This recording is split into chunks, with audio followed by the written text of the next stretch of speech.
Hello बच्चों, welcome back to my channel GK study corner Hindi. जैसे कि आप जानते हैं, हम कर रहे थे इकोनॉमिक्स का class 9 chapter number 1 the story of village Palampur.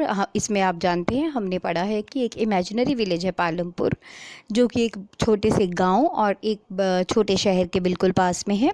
वहाँ के लोगों का मुख्य काम खेती बाड़ी करना है। तो खेती बाड़ी के लिए हम पढ़ चुके हैं कि हमें ज़रूरत पड़ती है लैंड की, लेबर की, physical capital, fixed capital, working capital और ह्यूमन कैपिटल की। ये सब हम पिछले वीडियो में पढ़ चुके हैं। तो इसके बाद हमने ये पढ़ा कि फार्मिंग वहाँ का मेन धंधा है। तो जो लोग हैं वहाँ, उनके लिए लैंड जो है वो हमेशा फिक्स है। इसके अलावा ऐसा कौन सा तरीका है, क्या कोई ऐसा तरीका भी है जिससे वो सेम जो पीस ऑफ लैंड है उससे ज़्यादा पैसे कमा सके। तो इसके लिए हमने पढ़ा कि उनका मेथड है मल्टीपल फार्मिंग, मतलब एक जो ज़मीन का टुकड़ा है उसी पे अलग अलग समय पे सब्जियां या फसलें बोना।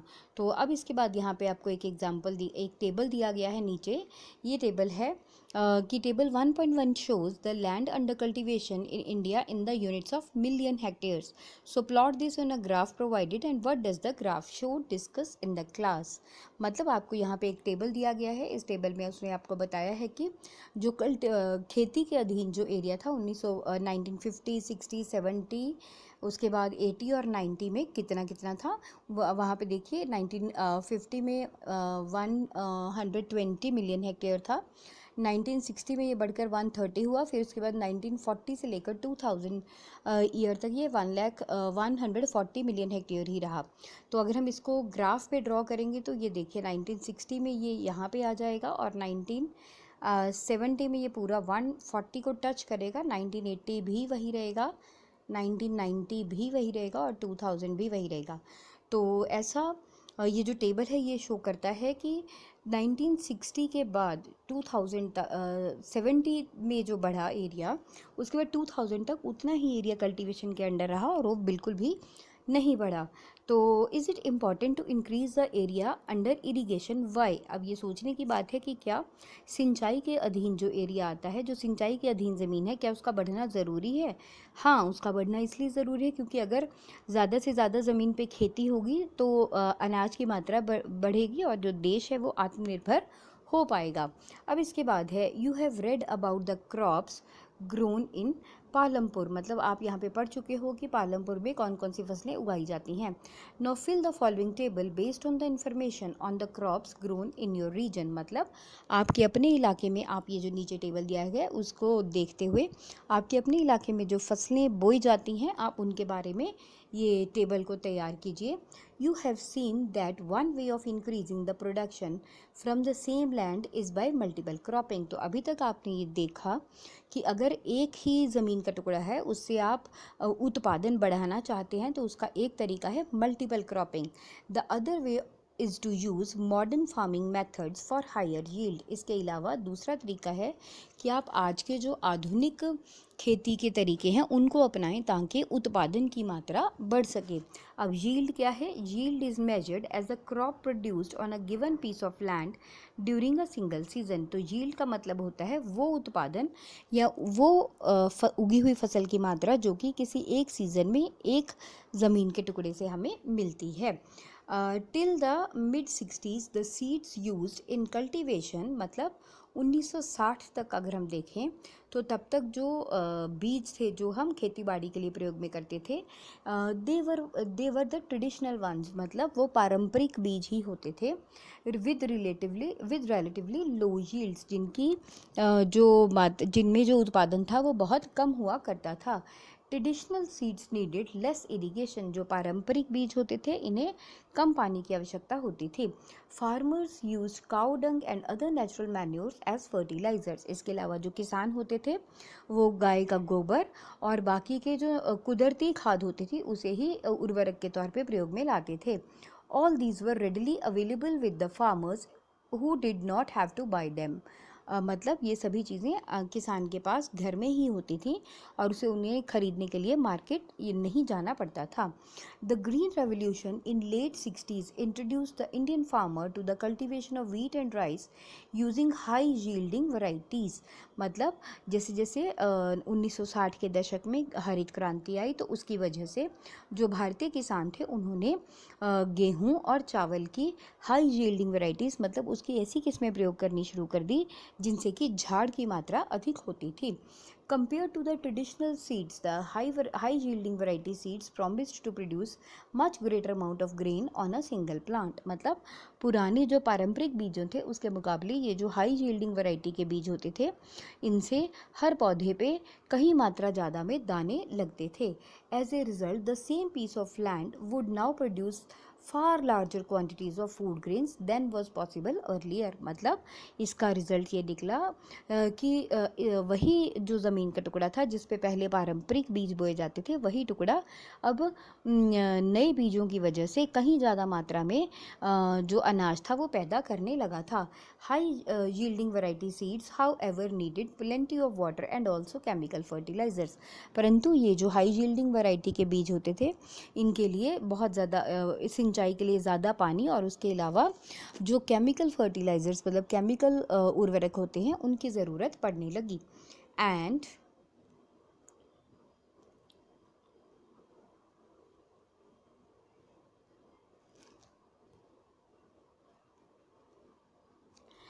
Pesticides to produce better results. और इसके अलावा कीटनाशकों की भी ज़रूरत पड़ने लगी ताकि अच्छी फसल या अच्छी मात्रा में झाड़ लिया जा सके. High yields were possibly only from the combination of high yield variety seeds, irrigation, chemical fertilizers and pesticides etc. मतलब कि जो अनाज के उत्पादन की मात्रा जो ज़्यादा बढ़ी उसके लिए ज़रूरत थी हाई यील्ड वैरायटी सीड्स मतलब जो अच्छा उत्पादन देने वाले बीज थे उनकी ज़रूरत पड़ने लगी. ज़्यादा मात्रा में सिंचाई के लिए पानी की ज़रूरत पड़ने लगी. उसके अलावा जो रासायनिक खादें थी वो और कीटनाशकों की भी ज़रूरत पड़ने लगी. Farmers of Punjab, Haryana and western Uttar Pradesh were the first to try out the modern farming methods in India. मतलब भारत में अगर हम बात करें तो पंजाब, हरियाणा और उत्तर प्रदेश के किसान थे वो पहले लोग थे जिन्होंने जो खेती के आधुनिक तरीके थे उन्हें अपनाया. The farmers in this regions set up tubewells for irrigation and made use of high yielding variety seeds, chemical fertilizers and pesticides in the farming. इन इलाकों के जो किसान थे उन्होंने सबसे पहले खेतों में सिंचाई के लिए ट्यूबवेल लगाए. इसके अलावा ये हाई यील्डिंग वैरायटी के जो नए बीज थे उनको प्रयोग में लाना शुरू किया. इसके रासायनिक खादें और जो कीटनाशक दवाइयाँ थी उन्हें भी खेती बाड़ी में प्रयोग करना शुरू कर दिया. Some of them bought farm machinery like tractors and threshers which made plowing and harvesting faster. मतलब इनमें से कुछ किसान ऐसे थे जिन्होंने अपने ही मशीनरी जैसे कि ट्रैक्टर हुआ या कटाई वाली मशीनें हुई ऐसी चीज़ें उन्होंने अपनी खरीद ली जिसकी वजह से कि जो खेत हैं उनमें खेतों में जो हल चलाने की जगह ये जो ट्रैक्टर्स आ गए तो इनसे और फिर मशीनों की वजह से कटाई होने की वजह से उनका काम जल्दी होने लगा. They were rewarded with high yields of wheat. और इन्हीं आधुनिक तकनीकों की वजह से वहाँ पे जो गेहूं है उसका उत्पादन बढ़ गया. In Palampur the yield of wheat grown from the traditional varieties was 1300 kg per hectare. लेकिन अगर हम यहाँ पे पालमपुर की बात करें तो यहाँ पे जो पारंपरिक तरीके से रखे हुए बीज थे उनसे जो झाड़ है वो पर 1 हेक्टेयर में 1300 किलोग्राम ही निकल पाता है. जबकि with the high yielding variety seeds लेकिन अगर वहीं वो हाई यील्डिंग वैरायटी के सीड्स को बीजों को प्रयोग में लाते हो the yield went up to 3200 kg per hectare. तो यही जो फसलों का झाड़ है वो 3200 किलोग्राम पर हेक्टेयर का हो जाता है. There was a large increase in the production of wheat. और इसी वजह से जो गेहूं है उसके उत्पादन में बहुत ज़्यादा बढ़ोतरी हो गई है. Farmers now had greater amount of surplus wheat to sell in the market. इसी हिसाब से क्योंकि गेहूं का उत्पादन बढ़ गया है तो जो किसान हैं उनके पास कहीं ज़्यादा अधिक मात्रा में गेहूं है जिसे कि वो मार्केट में बेच सकते हैं.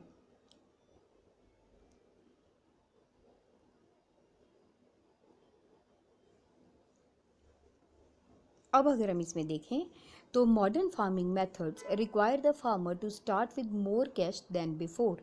और इसकी एक पॉइंट ये भी है कि जो आधुनिक तरीके हैं खेती के, इसी की वजह से जो हमारा किसान है उसे अपना काम करने के लिए या काम शुरू करने के लिए अब अधिक पैसों की ज़रूरत रहती है। अब इसके बाद है विल द लैंड सस्टेन, मतलब जो लैंड है उसका क्या होगा, अब ये पढ़ने की ज़रूरत है।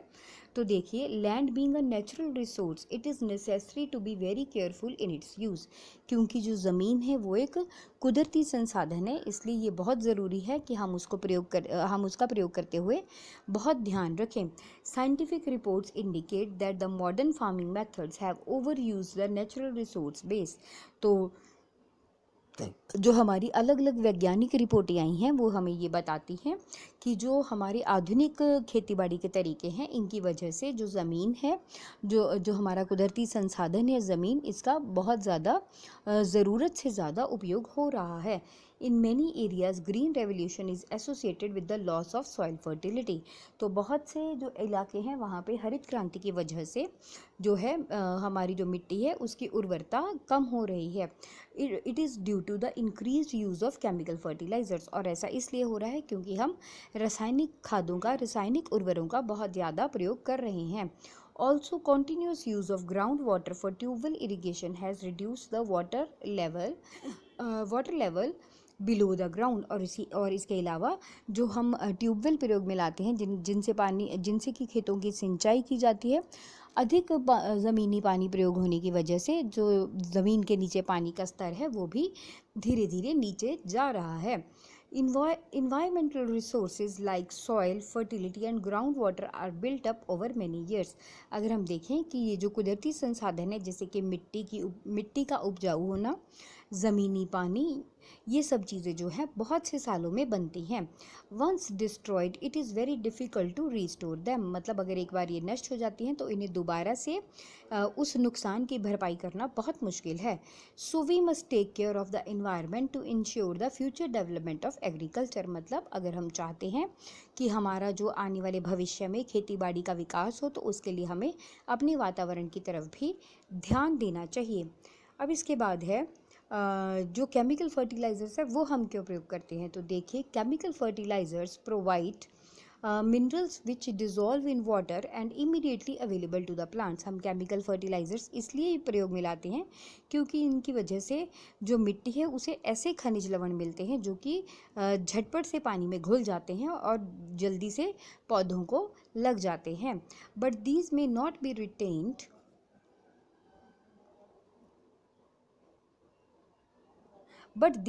B retained in the soil for long. परंतु बात यह है कि ये जो केमिकल्स हैं, ये जो रसायन हैं, इन्हें मिट्टी में ज़्यादा देर नहीं रहना चाहिए। They may escape from the soil and pollute the ground water. ऐसा भी हो सकता है कि ये जो खनिज है ये नीचे ज़मीन के नीचे जो पानी है उसमें जाकर उसे भी गंदा करें।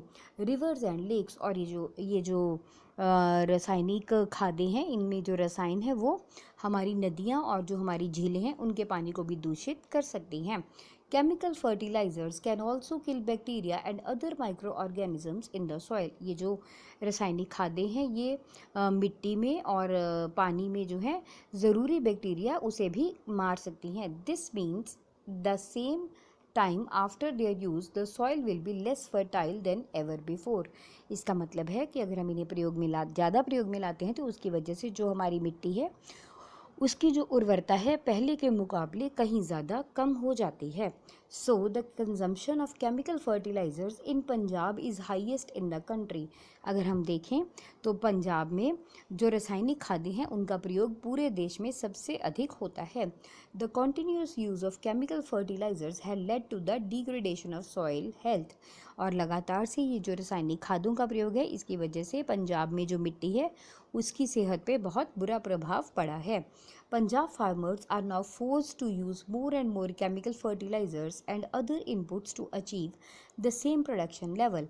तो इसीलिए जो पंजाब में किसान हैं वो अब मजबूर हो चुके हैं और वो ज़्यादा से ज़्यादा रासायनिक खाद्य प्रयोग में लाते हैं ताकि कहीं ज़्यादा उत्पादन को बढ़ा पाएँ। This means the cost of cultivation is rising very fast. तो यहाँ से हम ये कह सकते हैं कि जो खेती बाड़ी को करने की जो लागत है वो भी दिन ब दिन बढ़ती जा रही है। अब यहाँ पे हम पढ़ते हैं how is land distributed between the farmers of Palampur. और यहाँ हम लोग पालमपुर के बारे में पढ़ रहे थे। तो यहाँ पे क्वेश्चन है कि कैसे जो ज़मीन है वो पालमपुर के किसानों में कैसे बटी हुई है। You must have realised how important land is for farming. तो अभी तक आप ये अच्छे से जान चुके हैं कि खेती बाड़ी के लिए ज़मीन कितनी ज़रूरी है। Unfortunately, not all the people engaged in the agriculture have sufficient land for cultivation. लेकिन ये बहुत बुरी बात है कि हमारे जो देश हैं या यहाँ पे पालमपुर की बात हो रही है तो पालमपुर में जितने भी लोग खेती बाड़ी के लिए लगे हुए हैं तो उनके पास जितनी उन्हें चाहिए उतनी ज़मीन नहीं है। In Palampur about 1/3 of the 450 families are landless. अगर हम पालमपुर की बात कर रहे हैं तो यहाँ पे 450 में से 1/3 फैमिलीज जो हैं उनके पास ज़मीन नहीं है। That is 150 families. Most of them are Dalits have no land for cultivation. तो इनमें से ज़्यादातर लोग जो हैं वो दलित हैं और उनके पास खेती बाड़ी के लिए ज़मीन नहीं है।